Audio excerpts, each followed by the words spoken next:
I'm 18 years old, and I'm in my second year of co-ed junior college. After a decade in an all-boys school, it's been a steep learning curve. Girls are everywhere. With their sun-kissed skin, silky ponytails, and hair that smells of Pantene shampoo every time they sashay past. But the truth is, they paralyze me. They make my heart thump. They make my throat dry. I don't even know how to talk to them. I don't even know what they think of me. Girls are a foreign country, and I don't speak the language. So I figure the best way for me to earn their attention is to be cool. Now, the canoeing boys are athletic cool with their chin-ups at recess. The slackers are classic cool, skipping classes, smoking stolen cigarettes. I try everything to be cool. I join student council, but I get kicked out. I try being a sportsman, but the only team I qualify for is cricket. And cricket is not cool. So one day, over a plate of chicken rice, my friend Raja says, "Hey, Kamil, I'm moving house. Dude, we should invite some friends over, then we can have a gathering. Dude, let's organize a house party." The house party is a massive success. I know this because girls look at me, and then they smile, and then they whisper to each other. They even let me sit with them in the canteen at recess. I have found my calling. I make the best parties ever. I host parties at clubs, I host parties at other people's houses, but with each party, everyone expects the next one to be better than the last. So, I resolve to make the biggest, best party that the junior college party scene has ever seen. If I pull this off, I'll be a living legend, and all the girls will think I'm cool. So, to do this, I rent a swanky mansion in 6th Avenue that's undergoing renovation for one weekend. The empty Barbie doll swimming pool in the front and the overgrown garden in the back screams, "Exclusive urban rave, rave, rave, rave." My VIP area in the backyard is populated with several round wooden tables and red plastic chairs that I've rented from a Chinese funeral company.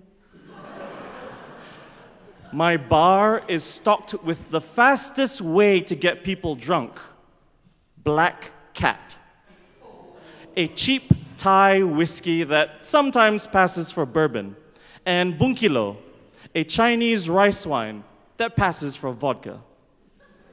My dance floor is ruled by a killer hip-hop DJ, and outside, I've hired the meanest motherfucker from the school rugby team to be my bouncer. So word gets out, and the underground pre-sale of tickets begins. At $25, tickets aren't cheap, but exclusivity comes at a price. I've plunked down $3,000 to get this party started. If that's what it costs to be cool, it's worth it. So, Club Kamil opens, and by 10 p.m., the dance floor is a gyrating orgy of Missy Elliott fans getting their freak on. I walk around, and it reveals to me that every single makeout corner is taken. The entire mansion smells of Davidoff cool water and sweat. At the bar, it's a free-for-all. People are pouring whiskey into their mouths. Girls are putting a splash of Ribena into their vodka. Everywhere, guys and girls are nodding at me, smiling, giving me the wave of approval. I have never felt more accepted in my entire life. Soon, I have to step out to get more booze. Auntie, give me all the whiskey and the vodka that you have. I'm 18 years old, and I've just made $2,000 rain all over the auntie in 7-Eleven. I walk out with 14 plastic bags of booze, and as I'm doing so, my phone rings on my Nokia 8210. It's my friend Manu. Kamil, you better come back now. Police are here, they shut down the party. Outside the mansion are 5 police cars. Their lights are flashing, and I can't hear the music anymore.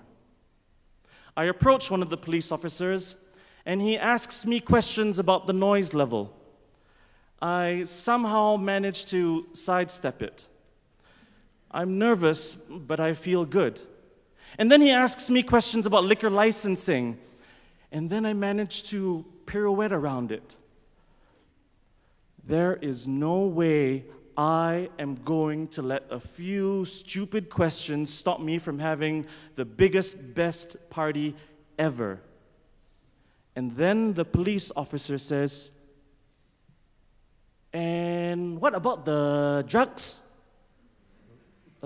Sir, there's no drugs. I don't even do drugs. Someone from your party call, they said there is drugs consumption. Ecstasy. Fuck. I fill out the report as the police officer glares at me. And then he takes it and strides over to a group of officers, and then they huddle in discussion. They make me wait. They look at each other, they frown. One of them makes a call. I try to lean casually on the car boot. This is not going well. And then the police officer comes back and he says, "Come here." I said, "Come here." "Okay, young man, we're letting you go with a first-time warning, understand? But your party better shut down, understand? We better don't catch you again, understand?" I nod meekly, and then they drive away with my dignity. Back at the mansion, it's an alcoholic wasteland. There are empty bottles everywhere, and the last few drunks are stumbling out. And then I notice a group of girls in their glittery toga tops, whispering and giving me side eye. I spent $5,000 on this epic party and extra booze, and all I'm left with is shame.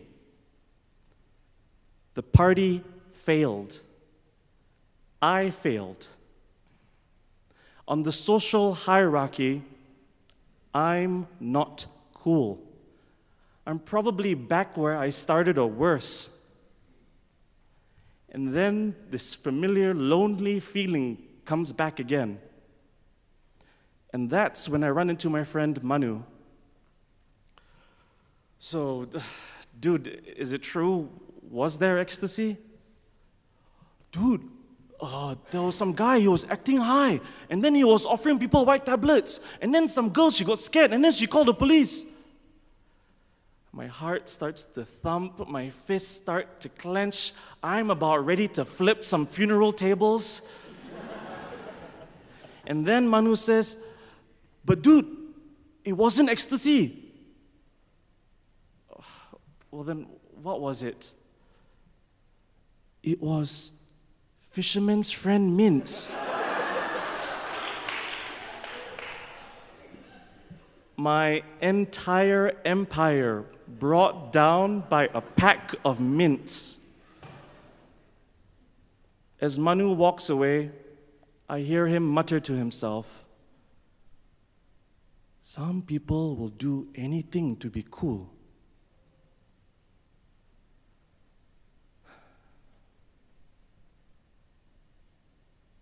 Thank you.